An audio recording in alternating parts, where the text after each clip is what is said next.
উপরে মা বাবা বসে আছে, তার সাথে আমার শাশুড়ি মা, তার সাথে আমার ননদ, তার সাথে আমার স্বামী। প্রত্যেককে আমি প্রণাম জানিয়ে আজকের দিনটা তাদের আশীর্বাদ নিতে চাই। তারা তো সামনে নেই, যেহেতু সামনে থাকলে হয়তো প্রণাম করতাম। তো ওদের আশীর্বাদ নিয়ে আজকের দিনটা আমি শুরুই করছি।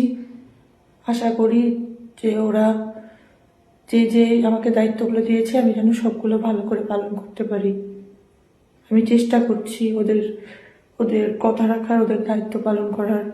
ওরা প্রত্যেকে যে আশাগুলো আমার কাছ থেকে করেছে সেই আশাগুলো আমি পূরণ করার চেষ্টা করছি। আমি বলতে চাচ্ছি না, হয়তো সবাই অনেক অনেক কমেন্টস করবে। কারণ কি বলতো, যখন আমি নাচের ভিডিও বানাই তখন সবাই ভাবে যে শুধুমাত্র নাচেরই ভিডিও বানাই। তো আজকে কোনো নাচের ভিডিও বানাচ্ছি না, আমি পুরো একটা সত্যি ঘটনাই বলছি।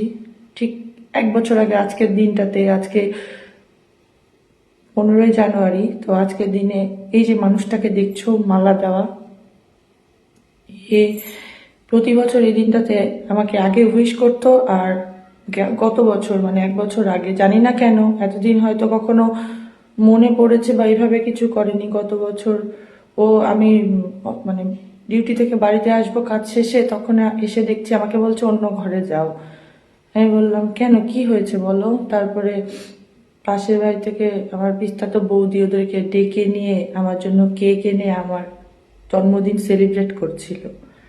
তো এই স্মৃতিটা মনে পড়ছিল আজকে, খুব খারাপ লাগছিল যে সত্যি গত বছর কি করেছিল, কি হয়েছিল, আর আজকে কি হয়েছিল। যাই হোক, ওইটা বড় ফ্যাক্টর না, যে এরকম মানুষের জীবনে যেটা হয়ে যায় সেটা আর ব্যাক আসে না।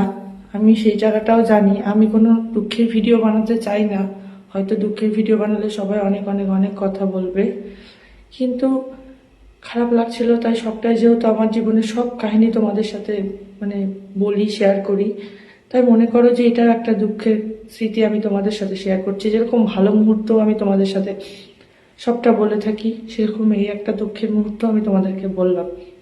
প্লিজ কেউ কিছু মনে করো না। সবাই ভালো থেকো, সুস্থ থেকো। Tata, bye bye.